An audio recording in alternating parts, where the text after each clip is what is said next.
যে 64 একর জমি আছে তাতে একটা টাইগার সাফারি চালু করব 10 কোটি টাকা দিয়ে। রাজ্যের মুখ্যমন্ত্রী মমতা বন্দ্যোপাধ্যায়ের নজর এবার পর্যটনে। আদিবাসীদের অনুষ্ঠানে ঝাড়গ্রামের মাটিতে দাঁড়িয়ে এবার বড় ঘোষণা করলেন মমতা বন্দ্যোপাধ্যায়। তিনি বলেন, এখানে এমনিতেই পাহাড়, নদী, জঙ্গল রয়েছে।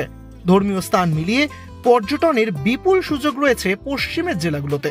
আর এরপরেই তিনি বলেন, ঝাড়গ্রামে ইতিমধ্যেই একটি চিড়িয়াখানা রয়েছে, আর এবার তারই বিপরীতে 64 একর জমি নিয়ে টাইগার সাফারি চালু হবে। তিনি বলেন, প্রাকৃতিক সৌন্দর্য ভরপুর মাত্রায় রয়েছে এই জেলায়। মুখ্যমন্ত্রীর ঘোষণায় এই নয়া টাইগার সাফারি বাড়তি আকর্ষণ তৈরি করবে পর্যটন ক্ষেত্রেও। ফলে তার জেরেই পর্যটন খাতে বাড়তি জোরও দেওয়া যাবে। এই নয়া প্রকল্পের জন্য 10 কোটি টাকা বরাদ্দ করার কথা ঘোষণাও করলেন মমতা বন্দ্যোপাধ্যায়। আমরা অনেক প্রকল্পই করেছি।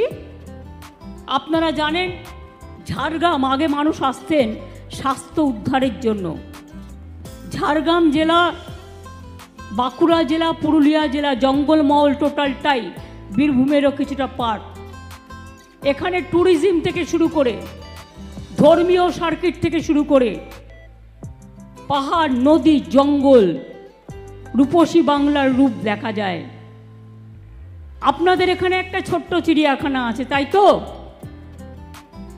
আমি আগামী দিনের জন্য আরও ট্যুরিস্ট অ্যাট্রাকশনের জন্য একটা বেঙ্গলের, আমরা একটা ঝাড়গ্রাম চিড়িয়াখানার উল্টো দিকে যে 64 একর জমি আছে তাতে একটা টাইগার সাফারি চালু করব 10 কোটি টাকা দিয়ে, যাতে অনেক ট্যুরিস্ট আসে, দেখতে পায়।